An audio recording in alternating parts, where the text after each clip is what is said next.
Global protests sparking change, like this, the removal of a statue that honored Jefferson Davis. It stood in the Kentucky Capitol, but today it's gone. Something Brownsville residents want to see happen to a Davis monument standing in Washington Park. It glorifies what he did to the indigenous population. The second line glorifies what he did to Mexicans, people who look like the residents of the Rio Grande Valley. That's where we come from. That's who we are, Mexican Americans. And the third line, it glorifies what it did to African Americans. And then at the very bottom, it says that he was a martyr. That is far from being the truth. He did not die for any of those causes.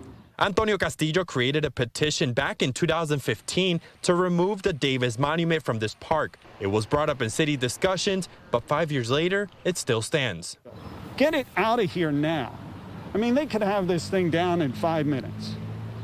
There's no reason, you know, they don't, and if they take it off the rock, then we can create a new plaque that actually reflects the values of the people of Brownsville, right? And so we can use this space for something much better. Mark Caswan works with Frontera Progressives, a nonprofit also part of the removal movement. Both Castillo and Caswan believe this memorial is offensive because Davis was the president of the Confederate States of America, states that practiced slavery.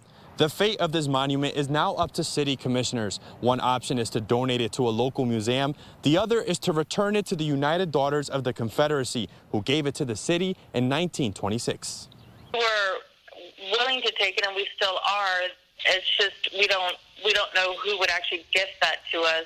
We would treat it basically as an artifact and tell the story of where it came from, you know, who erected it, why was it erected, why it is now controversial in modern day.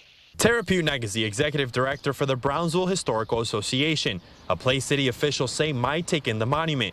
One commissioner, North Golonsky, tells us she is in favor of the removal because of its negative background and says Davis does not have close ties to the city.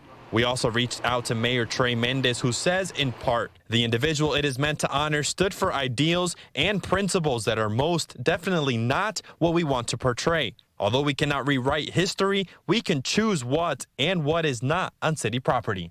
We should start glorifying people who we feel deserve to be glorified in a public space. And Jefferson Davis isn't one of them. We did reach out to the United Daughters of the Confederacy, but have not heard back yet. Again, the latest argument for the removal of the monument will be before city commissioners this Tuesday. In Brownsville, Christian Colon, Channel 5 News, this weekend.